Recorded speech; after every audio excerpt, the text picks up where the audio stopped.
Well, Awilda Lopez, welcome to, I don't know what it's called yet, but maybe we see you. Our podcast. Okay. Our podcast. Do you think that's taken? Our podcast. Clever. Yeah, I mean, I like it. I will say one thing though that I want to mention to anyone that does watch us speak on these podcasts.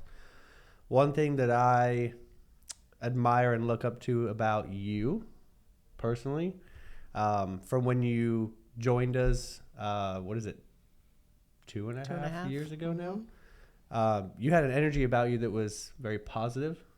I was attracted to like the energy you brought about your clients and things like that. It's very rare in a negative focused world to find that. And I just wanted to say that I appreciate that about you because I feel like the brokerage itself has molded around me wanting to be positive and then wanting to find like-minded people that are also positive. And then there's also people out there that see us, and I think they're attracted to us based off of what we put out there. And it's not all doom and gloom and negative. It's very from a neutral place and focusing on the positive. Because it can be kind of a trap to just always be positive all the time because that's exhausting. And eventually you just tank and fall.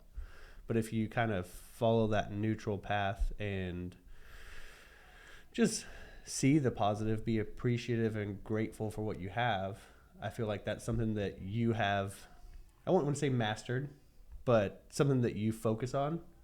And another thing I really love about you and how you run your business is you're always chasing growth. Absolutely. Never satisfied. And you said a word that I think is synonymous with focusing on positivity, and that's gratitude. It's really hard to have a positive mindset if you don't see the opportunities and you don't go into situations with gratitude, whether it be for the lesson to be learned, the relationships to be made, the growth that could happen, because growth only happens through some sort of challenge, right? And I honestly think having a positive attitude is a choice. Yeah. Some people might disagree with me, but it's so easy to fall on the default, which is the hurt, the pain, the, the uncomfortable parts of challenges. I think that's where a lot of people go to because that's the default. So to change the default to looking at gratitude, what's the opportunity? How can I grow from this? What relationships are going to be made stronger because of the challenge? I think that's a choice. And you said it. No, I've most definitely not mastered it, but I'm working on it and I focus on it and I want to get better at it.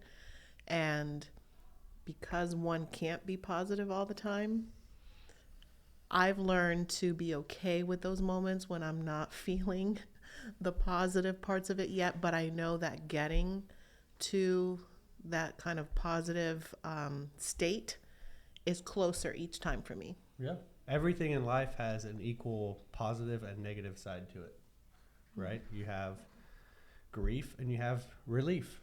The biggest example I heard of that on another podcast was, the same thing can happen. Someone can pass away and you can have someone that was close to them and loved them and they're going to be in the biggest state of grief they've ever been in their life. And then you could have had someone that came into contact with them that they were terrified that they were on this planet for whatever reason, and they'll feel the biggest sense of relief, and the same person passed away. The same event happened. So that's kind of what I feel like that's what part of our journey with people and obviously selling homes is seeing the positive and finding the solution and not just focusing on the negative. I can't get my offer accepted. This is my 51st offer. 52 might be the one that you're supposed to have. That's all it is in a nutshell. It's very hard to do because, going back to something that you said there's a lot of people that default to negative. And I think the reason for that is it's easier to get negative attention than positive. When you go through trauma, there's people that reach out to you and they bring you food and they're here to support you. And that reinforces that people love you. And it's just amazing to see that that trauma that needs to be replicated for people to love you. And it's just this vicious cycle of people getting hurt so they can get attention, and that can come from childhood trauma and all kinds of different things, right? There's a lot of In paths fact, when you have good news to share, or you make a post about a win, a success, what kind of reaction do you often get? It's the jealousy, the envy, incredulity, like, okay, what is actually happening, because successes don't come these days. So what is he hiding? So it's what's wrong with them is what is absolutely, like, right? Isn't that crazy? But like you were talking about clients who are frustrated, and one thing I like to tell my clients is let them know frustration can be part of what you can expect. May happen, may not happen, but if it happens, know that I've been through the ups and downs enough that I can bounce back more quickly. And so put your faith in me to help ride you, with as little stress as possible through the ups and downs. Kind of like let me absorb some of that, because I've built up the resiliency. I've seen how things work out for the better in the end. And I have that foresight that you may not have at times. And it kind of gives them comfort. Like, okay, when I get frustrated, if my offers continuously don't get accepted, or if there's some sort of disappointment, they too can work on bouncing back faster, because you've already prepped them for that, and you can kind of be that neutral force. It's almost like you're saying that real estate's like a roller coaster. Oh, yeah. And what do we say about our clients on the roller coaster? We say, don't get on it, right? Yeah. Like, be the person at the station that buckles you in, tells you everything's going to be fine. You're going to have a great time. You're going to go in that big drop. You're in panic. Then you're coming back to the end. You're like, oh, we did it. Yeah. And who's there at the end to help celebrate with you? You have to be that person that there's a million different analogies for that. But really what it comes down to is being neutral. So when they're super excited about getting their offer accepted finally, it's yes, we celebrate right now and we have work to do. It's not we did it, this is it, because you know that might not be it. Right. And then on the flip side of that, everything's falling apart. Okay, I'm here to be a problem solver. I'm here to get a solution for you. Whether it be homeowners insurance right now, that's a big problem for a lot of people with the changes with that. So let me find some different places for you. When 3 people tell you no because your roof's old, let's find a 4th. Right. Those are the things that are examples of being neutral and bringing people back up to that level to where they're not disappointed to the point where they just want to give up. Because they want to buy a house. They're already in the process. You tell us this all the time, right? To avoid the extremes, the high highs and the low lows, you almost have to be cautiously optimistic, but prepared for the obstacles, right? So you're prepared, but you're also hoping for the best outcome. Hope for the best, prepare for the worst. That's it. Yep. And it gets easier each time. It does. It gets easier because we can anticipate the challenges and be prepared for them better. And also, if we don't have that faith, that hope that things are going to work out, then how is our client going to trust us to get into the finish line? Yeah. So staying optimistic, knowing that whether things work out in the short term or not, we are serving them the best way that we possibly can, that we're not going to get tired in terms of giving up on whatever goals they've told us they have, and that as their goals change, we can adapt and guide them to pursue whatever new goal they have. But all that takes work, people comment to me, oh, you're so calm, or, you always seem to have your act together. Well, I'm glad that that's how I portray myself most of the time, but I think, Matt, you've seen, and the people There's little feet under here the water. have seen the frantic the duck swimming in circles trying to get around. That it takes to appear calm on the surface, but that's, I think, what people deserve from me, is that I do my work, in my own private setting. I work through issues. I problem solve. I do the paddling under the water so that what I can present to the people I'm working with is composure. Well, that's a natural, if you ask me, in the social media world we're in, with all these options for agents, why would someone reach out to Awilda Lopez? That you just described it. It's the appearance of she's got it together. She's going to get me to the finish line. She's not going to hide all the hard stuff, Right. but she's going to be there through it with me. What do we say all the time? Being authentic. People are attracted to that because you can't fake it. And a lot of times, you're not going to be the right person for everyone. I'm not going to be the right. There's no one right person for everyone. That's the beauty of the world, how it works, how we're all different, structured in our DNAs. But we can realize how other people operate, and then help in the ways that they will understand better. And like you said, the longer it goes on, the more people you're exposed to, the more people that you see are different, and then they open up new challenges to you, which at the time, new challenges are frustrating, right? They're very frustrating, but I've learned to switch that frustrating word over to like potential education, something I don't know. I can't learn this without becoming frustrated, right? Frustration is I haven't learned this yet. That's all that is. And it's a great way to look at a challenge because it keeps you in that positive mindset. The reason why I like to be Ding, ding, ding. the reason I like to be neutral and be optimistic is because that if you go into a negative mind space, you can follow this chart. It doesn't matter what it's about. You can follow that negative space down. Your productivity is going to get lower. You're not going to want to come into work. You wake up later. That's why they have all these books on wake up early and get stuff done, because you can't not feel positive at 7 o'clock in the morning and all your chores are done when you're used to waking up at 7:05. You've made your bed. You've done this. You're ready to tackle the day. And then to further elaborate on that, you do that for 21 days. Now it's a habit. Right. When all the psychology behind that is your thoughts dictate your actions, then your actions dictate your habits, then your habits create your thoughts. Yep. And it's just a vicious circle. So people try with the action part because it's hard. The thought part's hard. And then that creates the habit that then does the thoughts. But if you start with the thoughts, if you can think, what can I learn from this versus why is this happening to me? I heard a mind-blowing podcast one time that it was about a gentleman that had lost his wife in a car accident. He got a phone call late at night. It's like, hey, your wife's been in an accident. And he got that gut feeling that the guy's voice was shaky. And he got out there and he said, she's passed. And he just said he broke down, cried, sat there. And about 3 hours or so, he said, I have total acceptance. I was like, there's no way. And he had just said, all he had switched to was, of course, the first, why me? Why am I going through this? And all he did is switch that to, well, who else has the toughness to get through this? Yeah. That's the same event, just bringing yourself out of this huge slump that's going to make you, how many times do we see it that people start,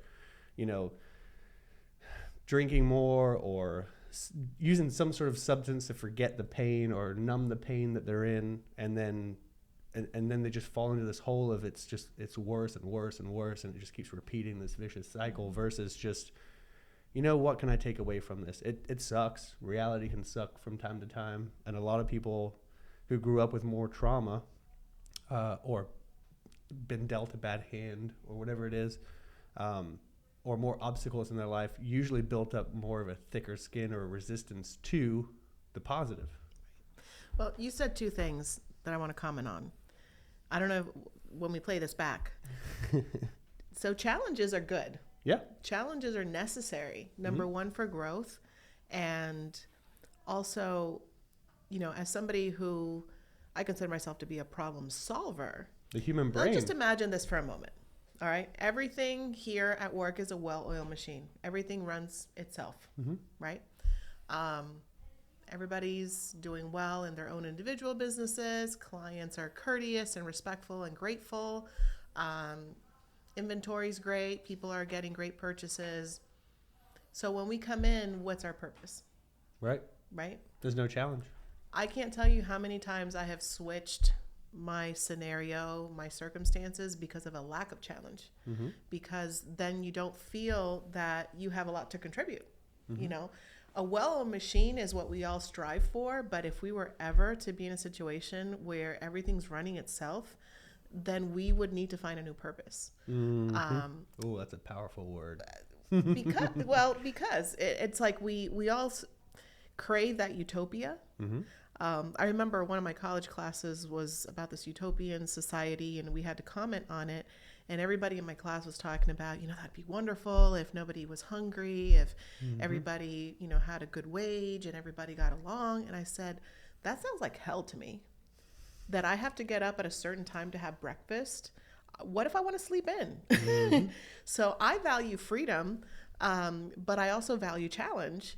And in absence of challenges, think about what that would look like. And I think that's my new go-to question is consider the alternative. Like anytime you're like, woe is me, this is hard, why is this happening to me? Just stop for a minute. What is the alternative? There's a good chance that when you consider the true alternative, you'll realize the purpose of that situation. And then the other thing you said, aside from the role of challenges, is thought versus action. So I think I've shared with you that one of my goals for 2022 is to spend less time in the thinking and doing more, right? Taking more initiative to act. And not wait until everything's lined up perfectly in my plan before taking a step forward. And so far that's paid off so well for me this year. I feel more productive. I have been more productive. I've been more assertive.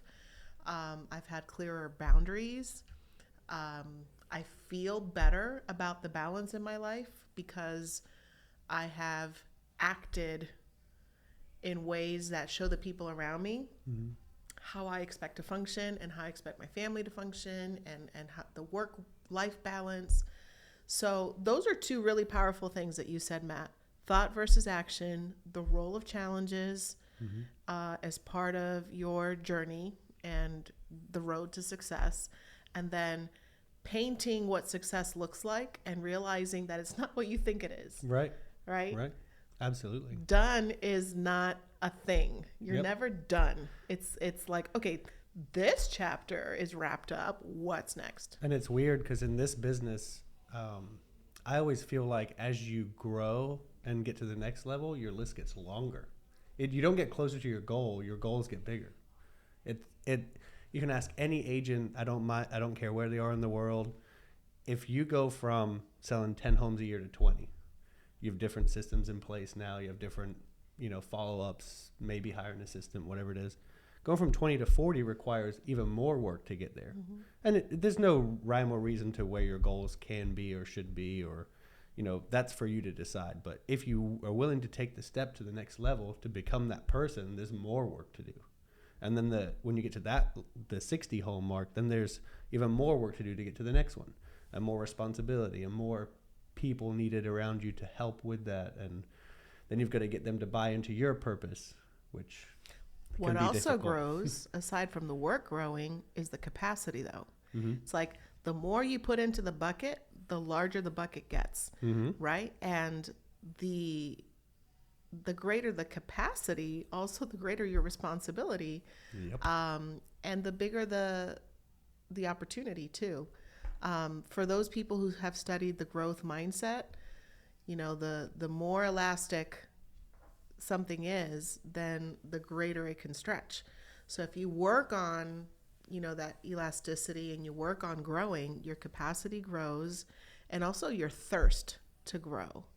And the only way to grow is to find new challenges that will frustrate you. All frustration is, I heard this, I forgot how to tweak it earlier, but frustration is an opportunity to learn something new.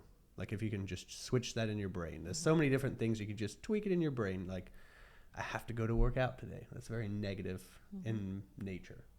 I get to go work out today is very positive in nature. Your mindset going into that workout is going to produce two very different results. The exact same time you spend in the gym, you just might spend less time on your phone and more like, I get to do this, yes, versus, I got to do another set. You're not going to pour your whole heart into that. Absolutely. And it works with everything.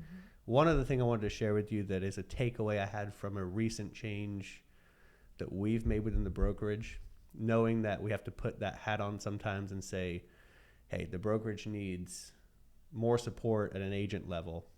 And we made a change, and I had to have a tough conversation with someone that I value as a friend who everyone liked, and just say, hey, we need someone that's got more time to be able to help us be more productive. I can see that happening. It's something that we need to do. And this specific person had been hurt by a previous employer, mistreated, you could say. And for me, it was a very negative conversation leading into it. Like I was focusing on all the negatives of that conversation I was going to have. Yeah, I was bracing myself. And let me tell you, I took more away from that than probably any closing this year, because she said, I love being there. I totally get it.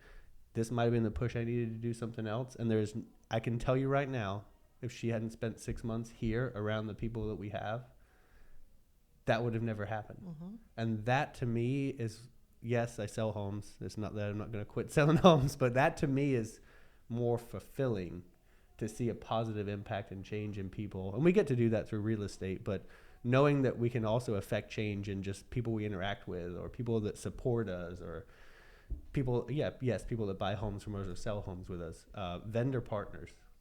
The network that we can make in this business opens up so many doors mm-hmm. to affect positive change. And then that comes back to you, right? Like who's ever let someone go that's gone out and said, yeah, they're still the best company, go sell your house with them? Well, what I witnessed there, both parts, from you and from that person, was gratitude. So that brings us back to how we started this podcast episode, gratitude. This person was grateful for the time that was spent here and the things that were learned and the things that that person gets to take away and bring to the next stage. Mm-hmm. And then there's gratitude on your part for what that person was able to contribute while here, what you learned as the broker mm-hmm. for this office. And that's why that was positive. Even though it was a hard action, it actually was a positive for both of you in terms of what that means going forward. And that leads back to what we said before. Like, if you have thoughts and you don't act on them, the thoughts keep brewing. And then that can create resentment. Or, let's say, for example, I said, well, I want to keep her around. She's got a smiley face. Everyone loves her. She's doing what she can with the time she has. Eventually, resentment would have set in somewhere that we're having to hire somebody else, or, if some of those responsibilities have to transfer over to me, which makes a heavier workload for me. Those things are all compiling thoughts with the actions. So you have to think and then you have to act. Similar to what you just said earlier. It makes you feel, sometimes you don't want to make those actions, mm-hmm. right? Nobody wants to let someone go from a business or deliver bad news. But I do think we do a really good job here of helping everyone see the positive, see the potential. She's so young too. And the first thing she said was, I think I'm going to go back to school. I've been wanting, almost thinking about that mm-hmm. already. And this one thing I talked to Brandon on with his podcast is people will shelter certain things from you because they're vulnerable or scared. Mm-hmm. And I think we're doing a good job of getting that out so everyone can see, I know where you're at. I know where your vision is. I know you're giving me where you want to go so I can help you, because I can't help you if I don't know what your goals are or your vision is. I don't know but people do tend to close down because life can be very negative. If you have been through more things than others, it takes more work, more thought, more action to get out of that. Mm-hmm. The longer you've been doing it, those habits, like I told you, it takes 21 days to form a new habit or whatever it is. Imagine doing that for 10 years. Right. That's not going to take 21 days to snap out of that habit. It's really not. It's a good change. It's a good start. But really everything is consistency. And you just didn't realize maybe for 20, 30, 40 years because you didn't know. It's not your fault, but you've been looking at the negative for that long that it's hardwired into your brain. I have rewired some things. It's not easy, is it? That have been a certain way for 40 plus years. Now, I'm in my 40s. I could say that and not sound ridiculous. Mm-hmm. Absolutely. I think most of my self-discovery, most of rewiring has happened in the last 4 to 5 years for me. Mm-hmm.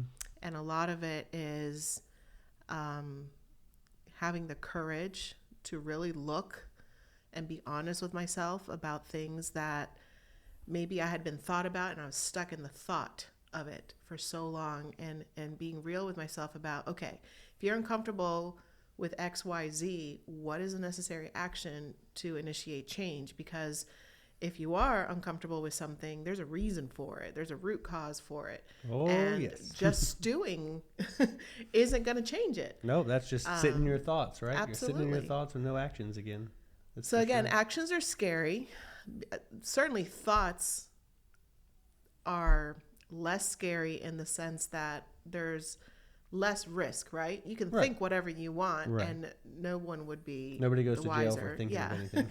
But actions are scary. They have to act on it. Yeah, Yes. and because actions almost always involve other people directly. But, thoughts are more dangerous. Mm-hmm. Oh, absolutely. If you sit on thoughts for a long time, I mean, that is what leads to action. That's the next They're step. going to manifest themselves in actions that you don't control. They're going to be subconscious actions. Mm-hmm. And that is what makes them dangerous, is that if you're not clear with yourself first, your thoughts are going to dictate the actions that you don't consciously make. And you just said something perfect when you said, if I sit in this, what is going to be the outcome? Where do I want to go with this? Anytime you are unsure and you're sitting in your thoughts, just ask questions. Mm-hmm. I ask questions about things you know. Why is the sky blue? I mean, just ask those questions and then start going down that, like, what is my purpose? That's a huge question, of course. You're not going to go straight there. That'd be overwhelming, and then you'll just sit in your thoughts because you can't act on it. But small questions, right? A lot of times when you can't answer the question, that's where you're uncomfortable with something. Yeah. And that's where the work needs to happen, because the human brain will shut off uncomfortability. The fight or flight comes in, and it's just, nope, I don't want to deal with this. This is not happening. So, as a longtime teacher, I'm a fan of questions. Mm-hmm. Questions are awesome. Yeah. Questions are my favorite. Number one, it shows curiosity. And Yep. when there's curiosity, there's a willingness to learn, and there's Yep. a willingness to grow. Secondly, questions also check your understanding. And I'm not just talking about subject matter stuff. I'm a parent. If my kids ask questions where they're questioning maybe even my authority on something, like, okay, Mom, you said this, but why is that? Mm-hmm. I celebrate that. I don't Yep. see that as It's not a threat. a disrespect by any means. I actually celebrate that, because that means they're not going to be gullible adults. They're not going to take something at somebody else's word. They're going to want to understand the why, and they're going to want to check facts. So I encourage questions. I think they are a great sign of somebody who is adaptable, willing to learn, willing to see the other side, willing to understand something about people that maybe they don't understand because they haven't been through that experience, or they're disconnected from it Right. for whatever reason. So to me, what you said is golden. Questions are awesome. So in real estate, you tell us all the time, if you have information, share it. And if you don't, you go investigate it. You go find the answers. You ask the questions, and you make sure Yeah. that what you learned is verifiable before you share it forward. And I think that's how we serve our clients the best possible way.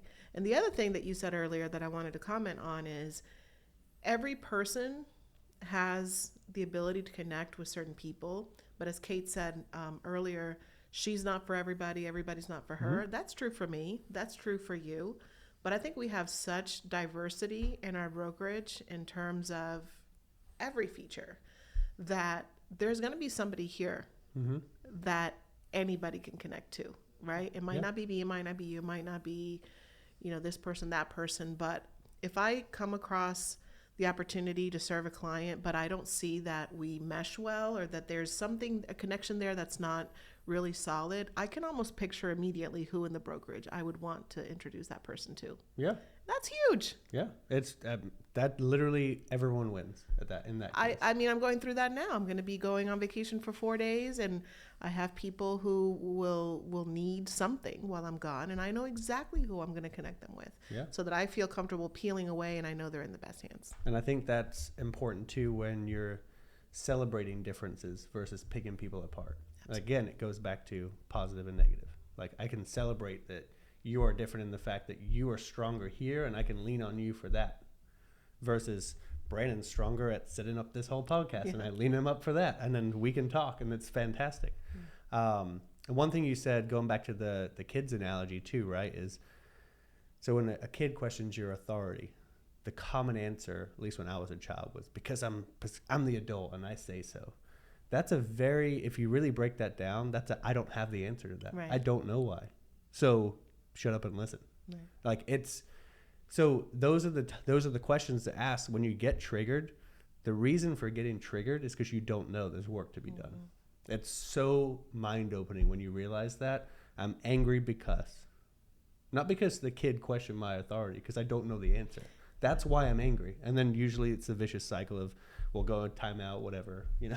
So for people who study leadership, and I do a little bit of that, Mm-hmm. That's when you have to rely on positional leadership as opposed to being a leader of influence. So when you don't have influence over people, then you have to back up yourself into, well, because I have the title, right? Yeah. So like you said, if as a parent you don't have the answer, that means that you will not have the influence over your child. You don't have what they're requesting of you, so you have to back yourself up into, because I'm the parent and I said so. Typically it's you're not walking the talk. That's why it's questioned, because they see one thing and you're saying another. Mm-hmm. So a lot of times it is on us, and it's our job to go back into self and fix that. And a lot of times people don't want to do it because it's tough. It's deep. You have to have humility too. Yeah. Right? So I'm a recovering perfectionist. Many of you know that. I love that phrase. I'm a recovering perfectionist. I'm a recovering perfectionist, and I say it's that. It's a real thing. It's a real thing. Totally real thing. I say that because in the past, because I had such high standards of myself and other people have had such high expectations of me, any failure was seen as validation that I wasn't good enough. Right? Whereas now failures are exciting because I see them as growth opportunities. I don't see them as a sign that there's something wrong with me, but there's an opportunity for me to grow. And that has been life-changing for me. Again, something I discovered in my 40s, so there's hope for everybody. I'm now taking bigger risks. I'm now less hesitant, and I'm winning bigger. Yeah. And by winning bigger, I'm talking about professionally, personally, with my family, all the way around. I'm taking bolder risks.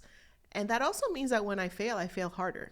But I'm not afraid of it. Right, because you're going to learn more. Failing harder is learning more. And I don't see it as a sign of weakness. I see it as a sign of strength, that I am, being bolder. And there's a great book I think I've mentioned to you called Failing Forward. John Maxwell wrote that book. Yeah. And I recommend it. It's talking about the misconception that failure is bad and failure is necessary in success. If you look at anybody who's uber successful, I'm talking about like super successful, they have so many stories about the big fails. They don't write stories about people that just win and they never tripped over their own why foot. are they successful? Because they failed forward. When they failed forward. They saw that as a launching pad for, okay, what's next? So, being humble enough to know that there's imperfection there and that that's okay, and actually to be celebrated, because perfection means robot, right? You're programmable. You can repeat Everybody's something over the and over same, again. right? Yep. And there's no beauty in that. No. The beauty is in the differences, and the differences come with what people coin as imperfections. I would say, to add on to this, so a lot of people say if you never want to feel like you've failed, you can just never try. Right. But I think if you never try, you failed. Yep.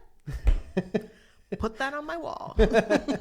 And the reason why that is a perspective I have is because, like you just said, most humans want a challenge. They don't want a utopia where everyone's the same and everyone gets the same amount of money and everyone drives the same car and everyone waves and smiles at each other. I mean, the world is built up of equal parts positive and negative. You cannot have just positive. Mm-hmm. Now you can change your outlook to see the positive because, again, everything has equal parts negative and positive. Some are just harder to pull. Some have more pull than others. And you said it earlier, you can't concentrate on just one or the other. You owe it to yourself to see both sides. All right, I have a funny story for you. So, you know, movies, TV shows, they're catchy because of the challenges, mm-hmm. right? So at Disney World in Animal Kingdom, there's a ride for Avatar. Okay. Yep, the newer one. And there's a boat ride. Mm-hmm. So I'm talking about the really boring boat ride where literally you just get in a little boat and they go through the Avatar's kind of like movie set, world, so to speak, their world. Most boring ride on the planet. Beautiful, right? Like these great creatures and it's beautiful. But from the moment you get on the boat to the moment you get off the ride, you're like, okay, what was that about?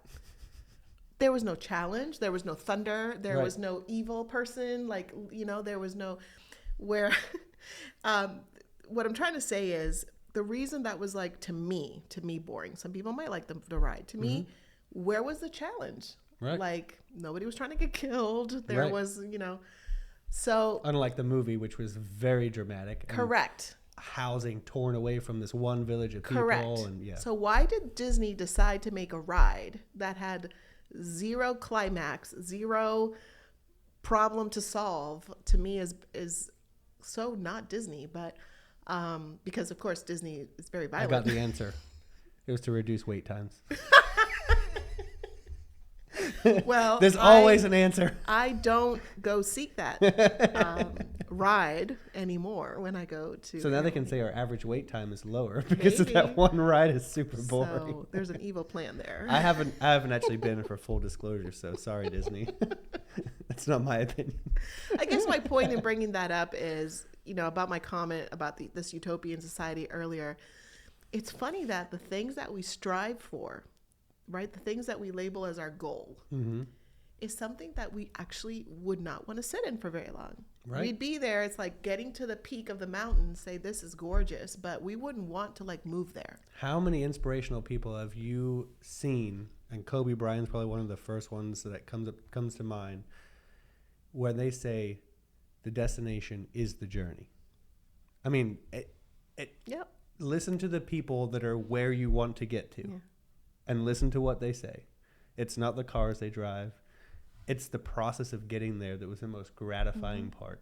And a lot of them, I mean, you see it all the time. There's some of them that make it and then they fall down hard because their entire life was based on making it as a, let's say, basketball player in this case. Now that it's taken away from them, they don't know what to do with themselves. Right? So you have to enjoy that enjoy the journey as the destination. So I don't know if you are familiar with this movie or not. Have you seen The Princess Bride? It's an older movie. I think so. Princess Bride. To me, it was a classic. Who is the actress? So Robin Wright Penn, when she was very, very young, was the princess. Okay. And Carrie Ewells, I think is how you pronounce his last name, British guy. Okay. He's the I probably have seen it then. Okay. So in The Princess Bride, there's this character. His name is Inigo Montoya. And throughout the entire movie, he's trying to avenge his father's death. Right? So his father was murdered, and he's trying to find his father's murderer to avenge his father's, death. And toward the end of the movie, and I'm sorry if it's a spoiler for those of you who want to check it out, towards the end of the movie, he finally kills his father's murderer.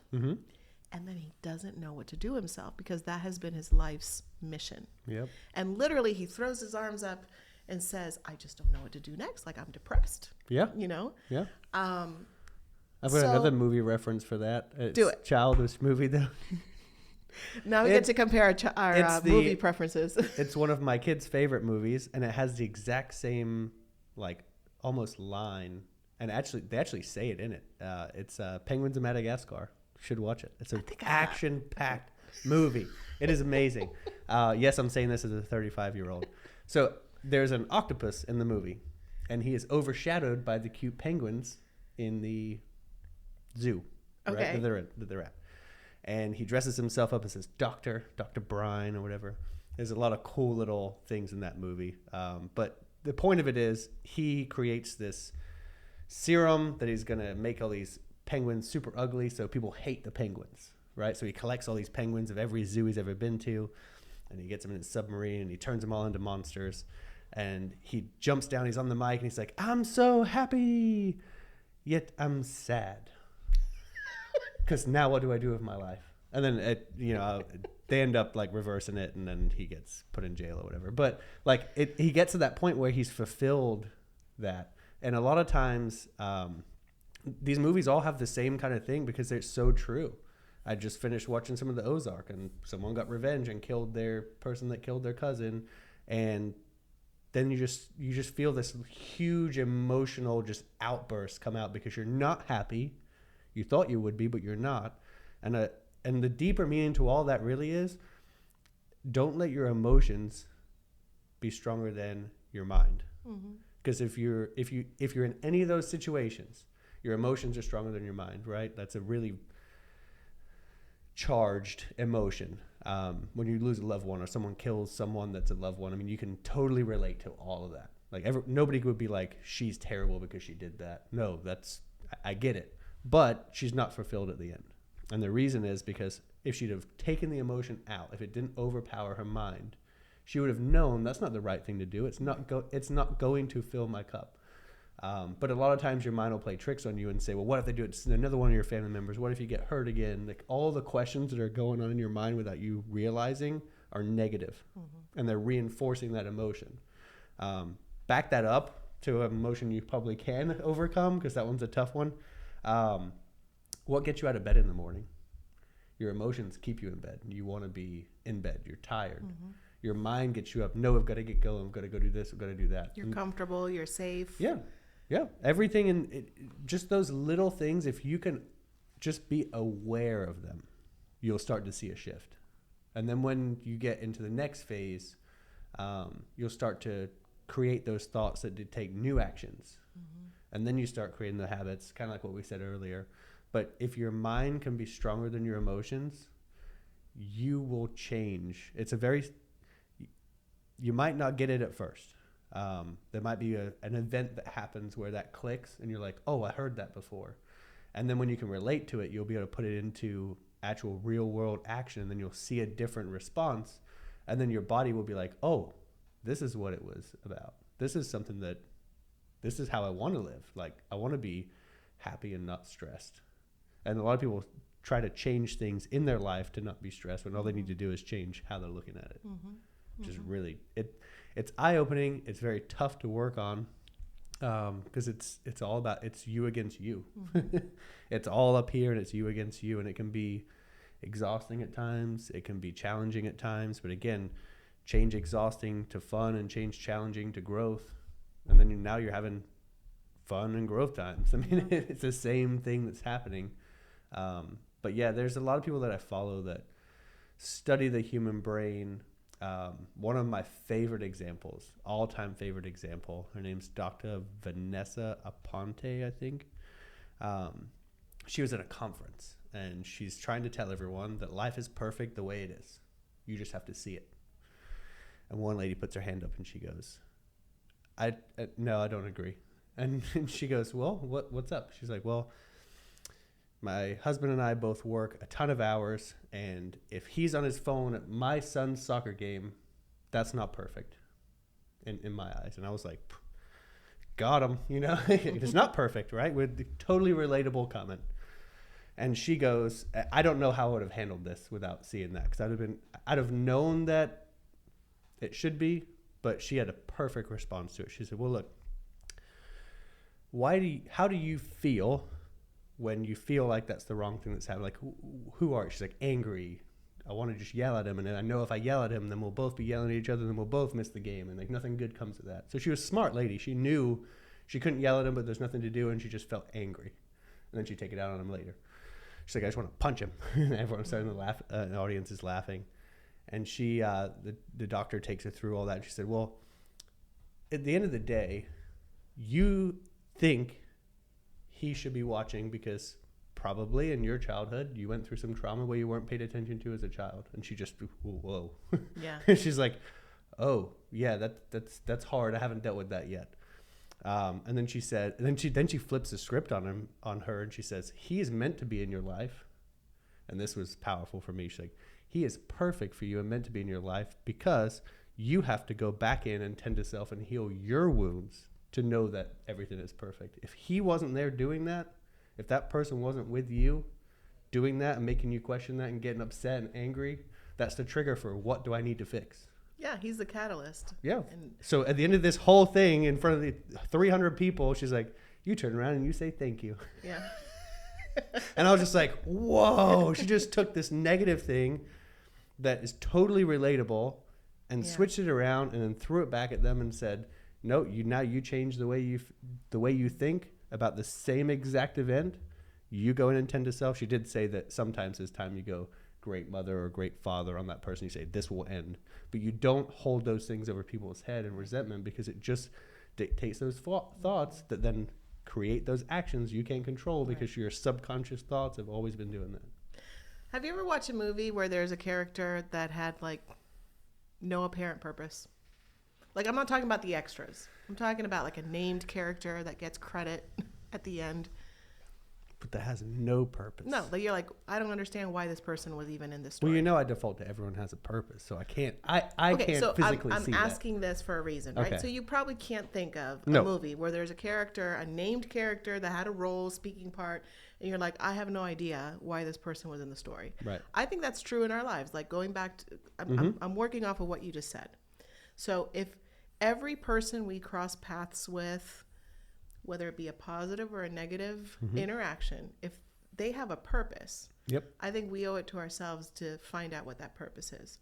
Oh, When yeah. it's positive, it's easy. Oh, this person helped me build my confidence, or this person did this for me. But when it's negative, that's where the challenge is. They still have a purpose, Yep. right? So it goes back to everything we've just talked about. If you are going through life knowing that every person that has played a role in your story has a purpose, why not just stop and think about what that purpose is? The gratitude, that everything we've been talking about will get us to a place where we've become a better person. We've become a better father, husband, wife, friend, sister, whatever the case may be, because we see that everybody in our story has a purpose, Yeah. good or bad. I'm going to go ahead and just say I can't say it any better than Peter Crone, so I'm going to quote that guy that I just adore. People and circumstances will keep being presented to you in your life to reveal to you where you're not free. And he says that a lot. And if you want to repeat that, just rewind and play it again. But it's so powerful that, again, you get triggered. If you can remove the source of that trigger, the next time that happens, it won't trigger you. And then you will be free. And there's so many, it's so deep and complicated that you can't just understand that and your life get better. That's a lifelong journey process. But if, again, the key self-awareness gets you a step closer to being able to dictate the new thoughts and new actions, new habits, new positivity, new outlook on life, that kind of stuff. And I'm telling you, these self-help, motivational leadership, anything you can do for growth or understanding.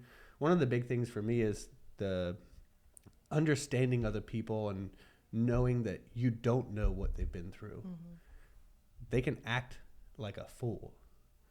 All that tells me is that person's been through more. Doesn't mean it's an excuse. Doesn't mean I allow that behavior to be acceptable. All it does is it gives me a little bit of grace towards them to not hate them immediately. And then if they keep presenting those patterns and it's triggering me, I need to figure something out within myself. If it's just because they're a Looney Tune, it's what it is. But Those are things that allow me to give people extra grace when they come at me hot, or you need to do this, or I don't like the way you do that. It's like, okay, well, I get it. And you know what allows me to go in with some grace? To just see them as the person who got cast into that role. Yeah. So it's not personal. It's your movie. Yeah, right? It's Yeah. like that same scenario, learning opportunity, whatever the case was, it didn't have to be Cassie. It could have been Samantha. Mm-hmm. Or that role could have been cast by Jasmine. Mm-hmm. Yeah. Right? Yeah. So it allows you to remove the personal Mm-hmm. emotions and see the opportunity for what it is without getting personal in terms of grudges, Right. long-term hurt, etc. I will say, as we're wrapping this up, I'll say that the mindset stuff is fantastic. However, every person in different stages of their life will receive that information differently. So as we're talking on this and different people watching, they might resonate with something you said or I said, or there's a lot of that mentality out there, like you can't have a plan B, you'll never make it in your plan A, right? And as much as I agree with the physics behind that, as far as like your mental approach and those kind of things, it can be dangerous too.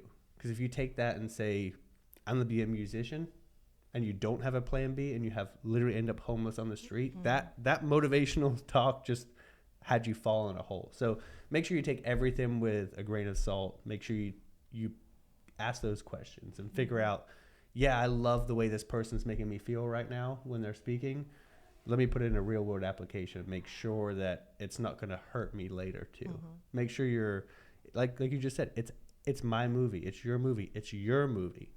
You guys are the ones that have to dictate how you want that movie to look. And again, at the end of those movies, that's not the goal. The goal is the journey of the movie, to be captivating during the movie. Yeah. I think that's a good ending. I love it. All right, guys. Well, we see you. I'll see you better when I get my new glasses in about 3 weeks.